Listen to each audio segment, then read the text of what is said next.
Assalamualaikum warahmatullahi wabarakatuh. Selamat datang di channel Misteri Kehidupan.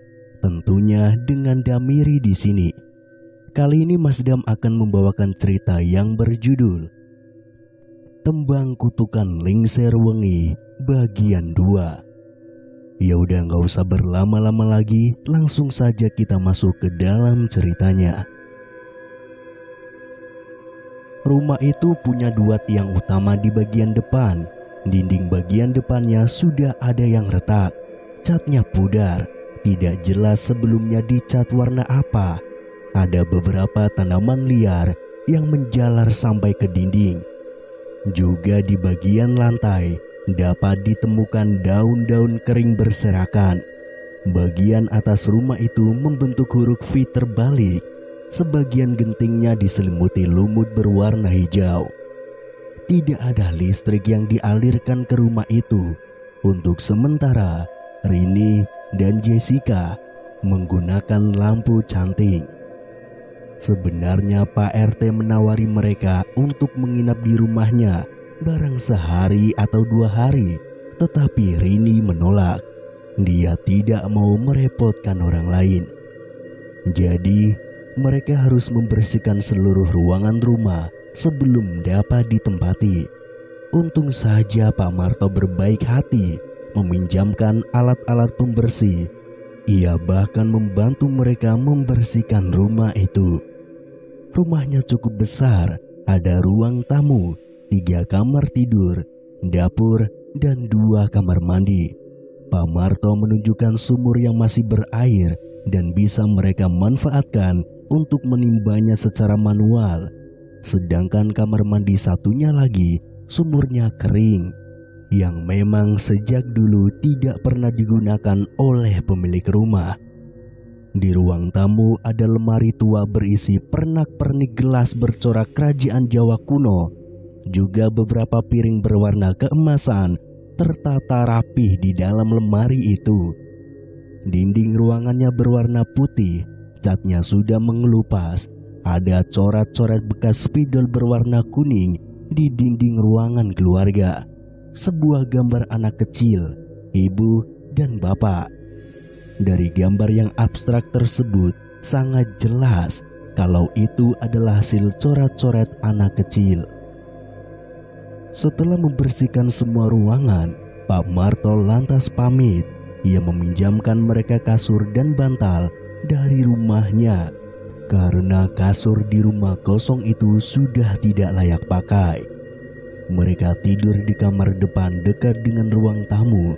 Kamar itu ada sebuah lemari kayu yang sudah lapuk. Di dalam lemari itu, Rini menemukan sebuah album foto keluarga yang sudah usang. Ia membuka lembar demi lembar album foto yang menggambarkan kebahagiaan sebuah keluarga yang terdiri dari sepasang suami istri dan seorang anak perempuan. Rini meraih sebuah foto yang menarik perhatiannya. Foto itu menggambarkan seorang anak perempuan kisaran umur 5 tahun yang tengah berlarian sambil merentangkan tangannya hendak memeluk ayahnya yang sudah siap menangkap pelukan itu. Sementara ibunya tengah berlari kecil mengejarnya sambil tersenyum bahagia. Mereka terlihat sangat bahagia ya Rin, kata Jessica sambil memegang lampu canting membuyarkan perhatian Rini. Iya Jess, kayaknya bahagia banget. Oh ya, kita tadi lupa nanya siapa pemilik rumah ini. Besok deh kita tanyain, ujar Jessica. Kemudian Jessica meringsut, mencantolkan kembali lampu canting ke dinding. Ia membuka kopernya, lalu mengeluarkan satu bandel foto-foto artis Korea kesayangannya. Ada foto Sehun, Lee Min Ho, Kim Jong In, dan masih banyak lagi. Kemudian ia menggeledah tas ranselnya dan mengeluarkan sebuah lem. Satu persatu foto-foto artis Korea itu ia olesi lem, lantas menempelkannya ke dinding. Serius kamu Jess? Tanya Rini keheranan sambil terus memperhatikan Jessica yang masih sibuk menempelkan foto artis Koreanya. Mereka harus ikut kemanapun aku pergi. Nih ya, kamu percaya atau tidak, selain aku itu ngefans banget sama artis Korea, foto-foto mereka tuh bawa keberuntungan buat aku. Terserah kamu aja deh, aku ngantuk nih, mau tidur. Selang beberapa menit, Rini sudah mendengkur tidur dengan pulas, sementara Jessica masih sibuk menempelkan foto-foto. Rini, tega banget sih kamu ninggalin aku tidur. Dia menggoyangkan tubuh Rini. Duh Jess, ngantuk banget nih. Udah, kamu tidur aja kek. Lirih Rini dengan mata masih terpejam. Segera Jessica merapatkan selimutnya, mencoba untuk tidur. Dan saat itu pula, ia mengendus bau bangkai yang aromanya sama persis dengan yang ia endus di dalam angkot. Jessica menggoyangkan bahu Rini sambil ketakutan, tetapi Rini tidur sangat nyenyak dan suka sekali untuk dibangunkan. Sialnya Jessica malah kebelet pipis. Ia mencoba menahannya tetapi tidak bisa. Beberapa kali ia meminta Rini untuk mengantarnya ke kamar mandi, namun tetap saja Rini susah dibangunkan. Terpaksa ia memberanikan diri pergi ke kamar mandi sendirian. Malam itu bau bangkai semakin menguar, memenuhi semua ruangan rumah. Perlahan Jessica melangkahkan kakinya menuju kamar mandi sambil membawa lampu canting. Ia melihat ke kiri ke kanan ruang keluarga, sudah ada dinding yang retak dan berlumut. Kemudian tidak sengaja pandangannya mengarah ke mulut pintu kamar kedua. Sangat gelap dan tidak ada pintunya. Ia merinding lalu mengusap pundak belakangnya. Ia mematung sejenak.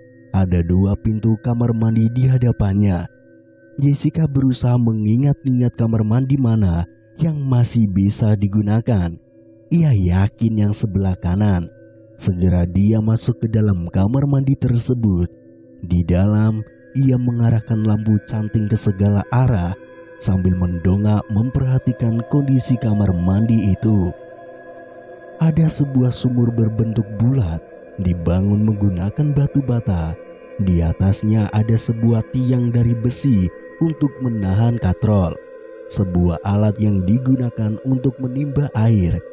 Tali sumurnya terbuat dari karet berwarna hitam, terlihat masih kuat untuk menimba air, sedangkan embernya berukuran kecil, mungkin hanya berisi 4 gayung air.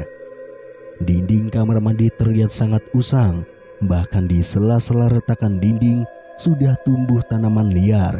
Sarang laba-laba menjuntai di sudut dan atas ruangan. Lantainya kering, keramiknya berwarna putih namun sangat kotor. Dan itu sudah retak sana-sini, membuat Jessica harus berhati-hati melangkah karena bisa melukai kakinya. Ia letakkan lampu cantingnya di pinggiran sumur. Pelan-pelan ia melemparkan ember ke dalam sumur dan mulai menimbanya. Setelah selesai buang air kecil, ia melemparkan kembali ember ke dalam sumur dengan maksud membersihkan lantai kamar mandi. 1 ember berisi air berhasil diangkat. Ia siramkan ke sudut-sudut lantai. Ia lemparkan kembali embernya ke dalam sumur. Tetapi saat hendak diangkat lagi ke permukaan, ember itu seperti tersangkut sesuatu. Ia mencoba sekuat tenaga untuk menariknya, tetapi tetap tidak bisa. Lalu ia arahkan lampu canting ke dalam sumur itu. Tampak genangan air bergoyang-goyang dan embernya masih tenggelam. Jessica berdecak kesal. Ia harus mengangkat ember itu ke permukaan. Kalau tidak besok dia tidak bisa mandi. Ia kembali menarik tali sumur itu sekuat tenaga dan untungnya berhasil. Anehnya beban ember yang ditariknya semakin berat dari sebelumnya. Wajahnya meringis, mengeluarkan semua tenaga yang ia punya. Perlahan tapi pasti, ember itu berhasil naik ke permukaan. Dan tiba-tiba, Jessica berteriak sekencang-kencangnya. Ia terkejut dengan apa yang ia lihat. Di atas ember itu, ada seorang anak kecil berkepala botak, badannya putih semua, tersenyum mengerikan ke arah Jessica. "Rini!" Jessica berteriak lalu jatuh pingsan. Keesokan paginya Jessica siuman. Ia menceritakan apa yang dilihatnya semalam. Sementara Rini mengelus-ngelus punggung temannya sambil sesekali menyuapi bubur hangat. Ia coba menenangkan Jessica yang masih ketakutan. Mulai hari itu, Rini pun berjanji akan menemani Jessica ke kamar mandi. Setelah selesai sarapan, Rini menyiapkan berkas kuesioner penelitiannya. Hari ini dia akan berkeliling untuk menanyakan kepada warga tentang pola hidup sehat. Rini mengenakan jaket jeans berwarna hitam dan syal biru tipis, sedangkan Jessica mengenakan hoodie hijau karena cuaca di desa Balangandang lumayan dingin. Jalan di desa itu juga mulai rusak. Rini dan Jessica harus berhati-hati saat melangkah, sebab banyak ujung batu yang tajam dan bisa saja melukai kaki mereka yang hanya memakai sandal. Ada beberapa anak kecil yang sedang bermain bola plastik di halaman rumah. Mereka memperhatikan Rini dan Jessica yang melintasi halaman rumah mereka. Rini juga melihat ibu-ibu yang sedang sibuk menyapu halaman rumah dengan sapu lidinya. Sesekali Rini mengangguk agar terlihat sopan. Ia juga berpapasan dengan bapak-bapak yang memikul cangkul hendak ke kebun. Kebanyakan rumah di desa Balangandang berbentuk rumah panggung dengan atap ijuk yang terkesan masih sangat tradisional. Hampir di setiap depan rumah ada pohon jambu batu. Mungkin saja warganya senang mengkonsumsi jambu batu, pikir ini. Seharian mereka berkeliling, warga sekitar cukup bersahabat saat dimintai jawaban oleh Rini. Tetapi ada hal yang aneh yang Rini perhatikan dari warga desa. Mereka semua mengenakan gelang berwarna putih yang terbuat dari sobekan kain. Tetapi Rini tidak terlalu memikirkannya. Ia hanya ingin fokus pada penelitiannya. Setelah beres, ia ingin cepat pulang. Rini merasa cukup untuk kuesioner hari ini. Ia mengajak Jessica pulang ke penginapan. Namun di tengah perjalanan pulang, mereka berdua dihadang oleh seorang lelaki gendut. Kepalanya botak, gigi depannya ompong, badannya bau telur busuk. Lelaki itu membentangkan tangannya sambil melotot. "Wahai leluhur kami, lindungi kami dari kuntilanak," kata lelaki itu sambil memuncratkan air liur. "Woi, jangan ganggu mereka!" Seorang pemuda berambut sebahu mengusir lelaki menjijikan itu. "Kalian gak apa-apa kan, Mbak?" tanya lelaki itu. "Iya mas, kami baik-baik aja. Terima kasih ya udah ngusir lelaki itu," timpal Jessica. "Kenalin, aku Arya, warga sini. Lelaki tadi namanya Karno. Dia satu-satunya orang gila di desa ini." "Oh, aku Jessica. Dan ini temanku, namanya Rini. Kami sedang melakukan penelitian di sini." "Iya mas, sekali lagi terima kasih ya sudah nolongin kami." "Iya, sama-sama mbak. Kalian tinggal di mana?" "Di rumah kosong itu mas, dekat pantai." "Hah? Serius? Siapa yang nyuruh kalian tinggal di sana mbak?" Arya kaget mendengar jawaban Rini. "Emangnya kenapa, Mas?" tanya Rini. Arya terdiam sejenak. "Oh, nggak apa-apa, Mbak. Saya pulang dulu ya, Mbak." Rini heran dengan tingkah Arya, seperti ada hal yang disembunyikan, tetapi Rini tidak mau berpikir negatif. Rini yakin selama ia bersikap baik, maka semuanya akan baik-baik saja. Sesampainya di rumah, ternyata ada Pak Marto sedang memasang kabel listrik. "Wah, terima kasih loh Pak, baik banget udah bantu kami." "Loh, gak apa-apa Mbak, jarang-jarang desa kami kedatangan tamu dari kota," ujar Pak Marto. Setelah selesai memasang kabel listrik, Rini menyerahkan sejumlah uang sewa ke Pak Marto. Pak Marto sempat menolak karena uang yang diberikan Rini terlalu besar, tapi Rini tetap memaksanya agar menerima uang itu. Rini berharap uangnya bisa dimanfaatkan untuk kemaslahatan warga desa. Malam kedua mereka tinggal di rumah itu. Kali ini rumah semakin bersih dan lumayan layak untuk ditempati. Mereka bahkan membereskan 2 kamar kosong, halaman belakang rumah, dan kamar mandi tua yang tidak bisa digunakan. Mereka juga membersihkan sofa yang sudah lama sekali tertutup kain putih. Rini menemukan TV hitam putih di kamar gudang yang ternyata masih berfungsi dengan baik. Hanya saja antena sebelah kanannya patah, tapi masih bisa menyiarkan tayangan dengan jernih. Bukan hanya itu saja, Jessica juga menemukan sebuah turntable, alat musik pemutar piringan hitam. Malam itu hujan turun dengan sangat deras. Mereka berdua duduk di ruang keluarga sambil menonton TV yang hanya bisa menayangkan 1 channel saja. Hingga akhirnya mereka tertidur pulas, sedangkan TV masih menyala. Entah jam berapa Rini terbangun dari tidurnya. Ia merasa seperti ada yang meniupi kuping kanannya. Ia kemudian mematikan TV dan meraih selimut, mencoba kembali untuk tidur. Sedangkan di luar hujan semakin deras, ditambah suara deburan ombak laut yang sesekali terdengar dari kejauhan. Sesaat sebelum ia akan terlelap, tiba-tiba terdengar suara gemuruh segerombolan orang membaca mantra dalam bahasa Jawa yang tidak Rini mengerti. Derap langkah mereka terdengar jelas melintasi halaman rumah. Buru-buru Rini mengintip dari balik jendela. Ia melihat warga berbondong-bondong menuju ke arah pantai, membawa nasi tumpeng, kepala kambing, ayam hitam yang masih hidup, dan buah-buahan. Rini mengecek jam di HP-nya. Ini masih jam 2 pagi. Lalu apa yang mereka lakukan? Hati Rini pun bertanya-tanya.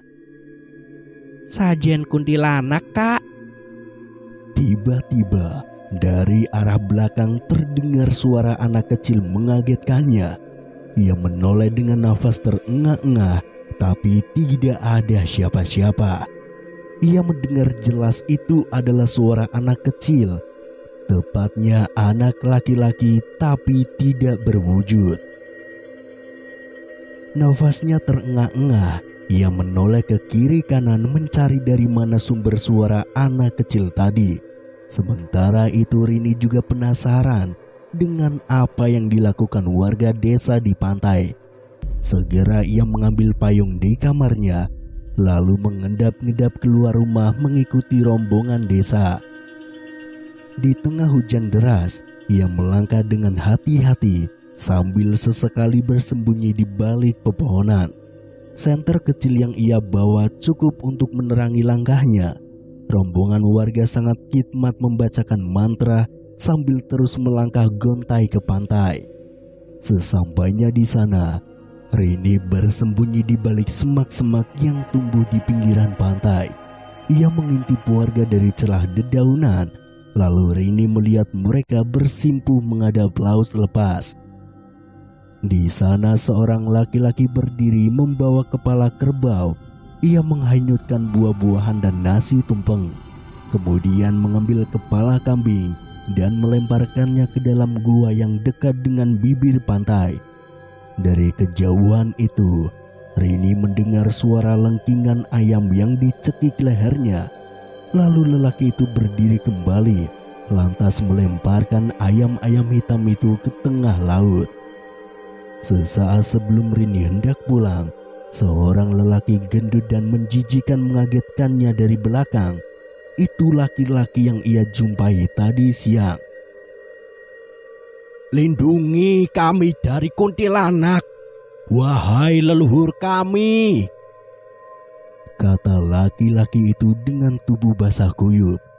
Rini tidak menghiraukannya dan bergegas lari menembus hujan deras. Sesampainya di rumah, ia menemukan hal aneh lagi. Ada bercak darah di lantai. Bercak darah itu menjalar dari pintu depan sampai ke kamar mandi yang tidak bisa digunakan. Perlahan Rini mengikuti arah bercak darah dengan hati-hati. Sesekali ia mendengar petir menyambar dari kejauhan. Rini mulai tegang. Ia membuka perlahan pintu kamar mandi tua itu, menyorotkan senter. Ia melihat ada bercak darah di dinding sumur. Nafasnya terengah-engah sambil perlahan mengarahkan cahaya senter ke mulut sumur. "Rini!" Ia kaget lalu menoleh ke belakang. "Anjir lu, Jess, ngagetin gua aja." "Rin, anterin pipis." "Ya udah, ayo." Sebelum meninggalkan sumur tua, Rini sempat menyorotkan senternya dan anehnya bercak darah itu hilang. Bukan hanya di sana saja, tetapi bercak darah yang ia lihat di lantai ruangan rumah juga semuanya hilang.